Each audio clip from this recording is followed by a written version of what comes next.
Assalamu alaikum wa rahmatullahi wa barakatuh, and a very good morning. Qala ya abati inni raitu ahda ashara kawkaban wa. And he said, "Oh, my father, I have seen 11 planets and the sun and moon bowing to me." He said, "Oh, son, do not tell your story to your brothers. They will devise a scheme for you. The devil is the enemy of humans." Honor for me to address the United Nations General Assembly for the second time as the Prime Minister of a country that has always been a proactive member of the UN Assembly. I would like to congratulate you and wish you all the success, Mr. President, on your election as the President of the 79th session of the UN General Assembly. I would also like to appreciate the efforts of Ambassador Dennis Francis for his skillful stewardship of the 78th session of the UNGA. Mr. President, the father of our nation, E'azam Muhammad Ali Jinnah, declared in 1947 that we stand by the United Nations Charter and will gladly make our full contribution to peace and prosperity of the world. Pakistan has stood by this commitment unwaveringly. Today, we are facing most daunting challenges to the world order. Israel's genocidal war in Gaza, a dangerous conflict in Ukraine, destructive conflicts across Africa and Asia, rising geopolitical tensions, resurging terrorism, galloping poverty, stifling debt, and the mounting impact of climate change, we feel the chill of a new world order. In response to these challenges, our Secretary General Antonio Guterres called for the Summit of the Future. It led to the adoption of the 54 actions on development, peace and security, technology and global governance in the Pact of the Future. Mr. President, today I stand before you to express the searing pain and anguish of the people of Pakistan at the plight of the people of Gaza. Our heart bleeds as we witness the tragedy unfolding in the Holy Land, a tragedy that shakes the very conscience of humanity and the foundation of this institution. Mr. President, can we, as human beings, remain silent while children lie buried under the rubble of their shattered homes? Can we turn a blind eye to mothers cradling the lifeless bodies of the children? This is not just a conflict, this is systematic slaughter of innocent people of Palestine.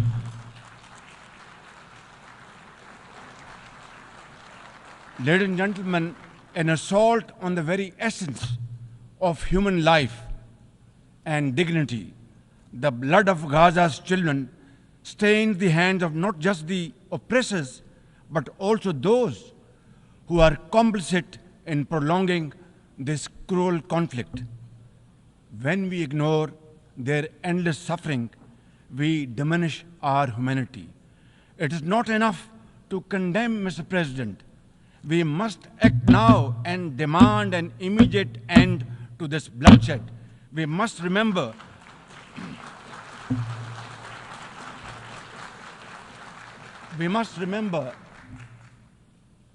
that the blood and sacrifice of the innocent Palestinians will never go waste.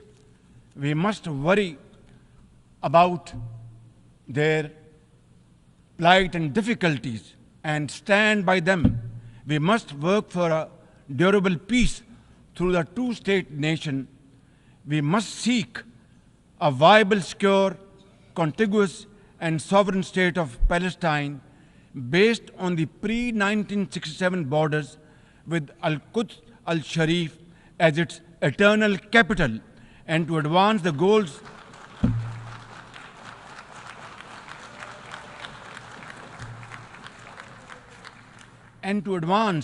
these goals, Palestine must also be immediately admitted as a full member of the United Nations. Mr. President, in a span of a few days, Israel's unrelenting bombing of Lebanon has killed over 500 people, including women and even small children. The failure to implement UN resolutions has emboldened Israel. It threatened to drag the entire Middle East into a war whose consequences could be very grave and beyond imagination. Similarly, like the people of Palestine, the people of Jammu and Kashmir too have struggled for a century for their freedom and right to self-determination. Instead of moving towards peace, India has resiled from its commitments to implement the Security Council resolutions on Jammu and Kashmir.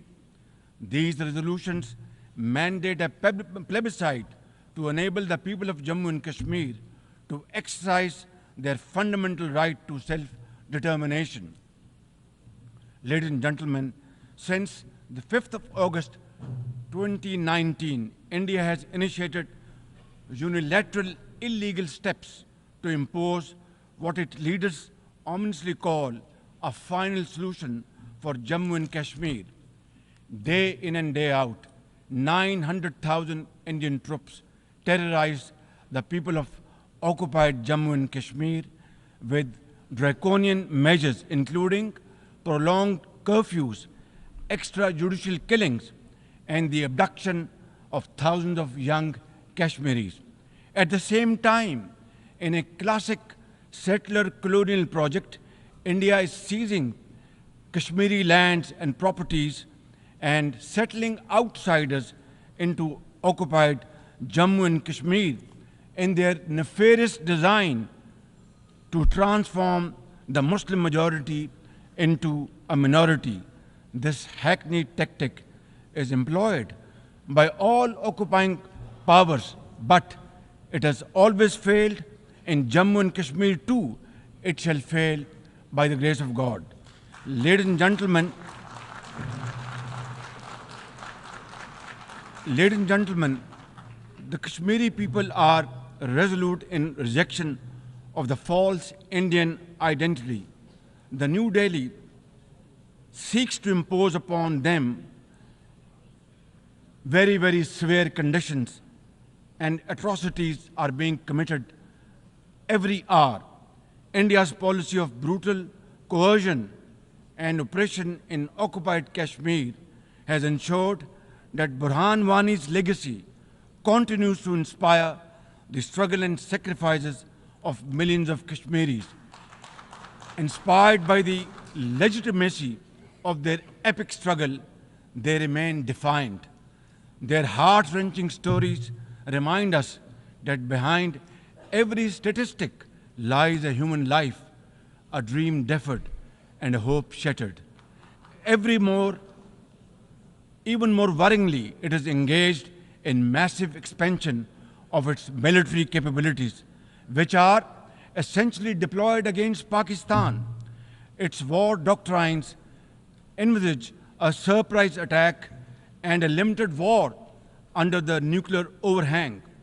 Thoughtlessly, India has spurned Pakistan's proposals for a mutual strategic restraint regime. Its leadership has often threatened to cross the line of control and take over Azad Kashmir. Ladies and gentlemen, Mr. President, let me state in no uncertain terms that Pakistan will respond most decisively to any Indian aggression.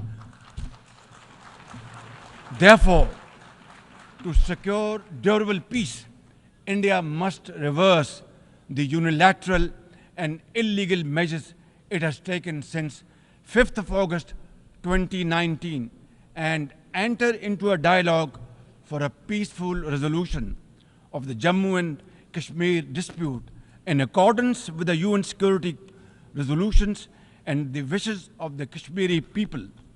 Mr. President, remember, illegal occupation creates a fresh hell every day in the killing fields of Palestine and in the pristine valleys of occupied Jammu and Kashmir. Apart from conflicts, Mr. President, the 21st century has brought a cascade of crises, including the reversal of development and the mounting impact of climate change. 2 years ago, my country was devastated by catastrophic floods, causing $30 billion in damages. It is now clear that each summer will bring blistering temperatures and trigger fresh climate impacts.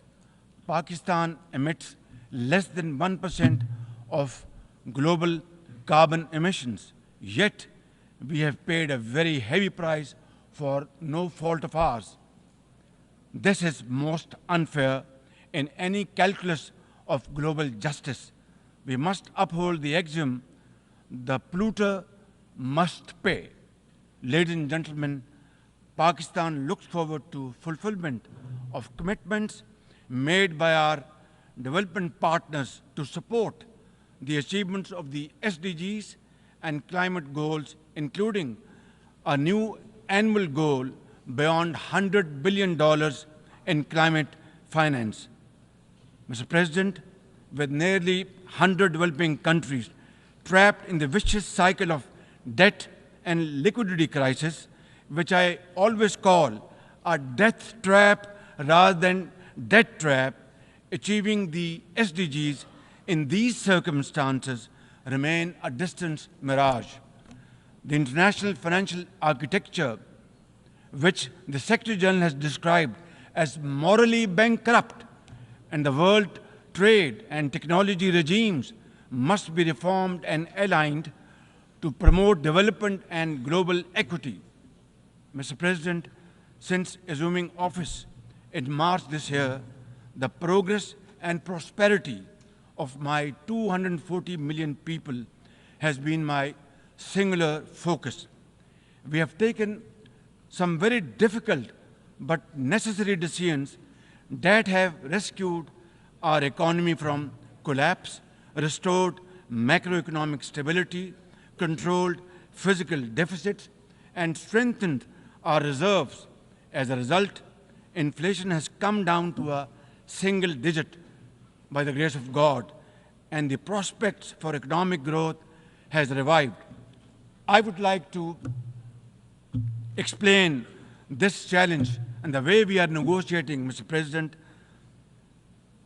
by reciting a stanza from a poem which enormously makes me very emboldened, very brave, and hardworking, and commit untiring efforts. And this stanza is a befitting example of hard work and, of course, facing challenges and then pave the way for success stories. And stanza is, when things go wrong, as they sometimes will, when things go wrong, as they sometimes will, when the road you are trudging is all uphill, when things go wrong, as they sometimes will, when the road you are trudging seems all uphill, when the credits are low and debts are high, when the credits are low and debts are high, when you want to smile, but you have to sigh. When you want to smile, you have to sigh. When care, read health. When care is pressing you down a bit, when care or health is pressing you down a bit, rest if you must, but don't you quit. This is how, Mr. President, we have learned to face our challenges and negotiate the most daunting challenges we have faced. Mr. President, situated at the crossroads of South and Central Asia and the Middle East, we have prioritized geoeconomics and regional connectivity to secure win-win outcomes for our people. The second phase of the landmark China-Pakistan Economic Corridor has been successfully launched through the Apex Special Investment Facilitation Council. We are mobilizing investments in resilient infrastructure, renewable energy, minerals, sustainable agriculture, and technology. This will herald a new era of development and modernization in my beloved country. Ladies and gentlemen, for 2 decades, Pakistan has fought terrorism boldly and most successfully, defeating terrorist groups within Pakistan. We have paid a very heavy price. 80,000 of our brave soldiers and civilians have been martyred, including innocent school-going children. And the gory memories of APS school carnage haunt us till date. Our economy has suffered a loss of $150 billion. Unfortunately, today, we are again confronted by a new wave of externally financed and sponsored terrorism, especially by the TTP, Fitna al-Khawarij, and its associates. Ladies and gentlemen, make no mistake, inshallah, by the grace of God, we are determined to eliminate this threat as well through our comprehensive national effort by the name of Azm-e-Istehkam, meaning resolve to promote peace and stability. And we will work collectively with the international community to combat all forms of terrorism and reform the global counterterrorism architecture. Mr. President, Pakistan seeks the earliest possible normalization of the situation in Afghanistan. We join the UN's appeal for $3 billion in humanitarian assistance to the millions of suffering Afghan brothers and sisters.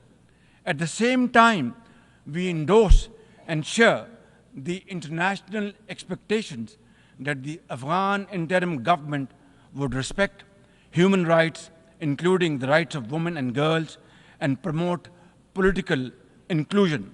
In particular, the interim government must take effective action to neutralize all terrorist groups within Afghanistan, especially those responsible for cross-border terrorism against neighboring countries. These include ISIL-K, Daesh, the Al-Qaeda associated TTP, Fitna al-Khawarij, Majid Brigade, the BLA, and other terrorist groups which unfortunately are seen on Afghan territory. Mr. President, another troubling global development is the escalation of Islamophobia, which is now manifested by frequent desecrations of the Holy Quran, attacks on mosques, negative stereotyping of Muslims, and acts of discrimination and violence against them. The most alarming manifestation of Islamophobia is the Hindu supremacist agenda in India. It aggressively seeks the subjugation of 200 million Muslims and the obliteration of India's Islamic heritage. Pakistan and the OIC will work with the UN Secretary General and his special envoy to implement a plan of action to combat this scourge. Ladies and gentlemen, Pakistan seeks an immediate end to the tragic conflict in Ukraine and its peaceful resolution in accordance with the UN Charter and international agreements. Ladies and gentlemen, Pakistan has a long and proud history of solidarity, friendship, and cooperation with the nation of Africa. We will continue to cooperate with them to counter terrorism and resolve regional conflicts, including through UN peacekeeping and peace building in the region. Finally, Mr. President, as we leave this august hall, we must carry with us a message for our people, that the weak are not voiceless, that the oppressed should not lose hope, that poverty is not preordained, and that Allah Almighty promise of justice and equality in our terrestrial home must be respected. I thank you all, and thank you very much for your time. God bless you.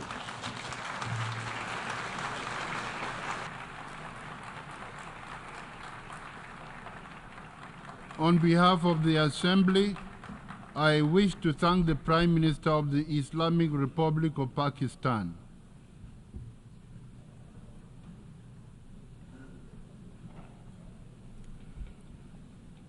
The Assembly will hear an address by His Excellency Benjamin Netanyahu, Prime Minister of the State of Israel. I request protocol to escort His Excellency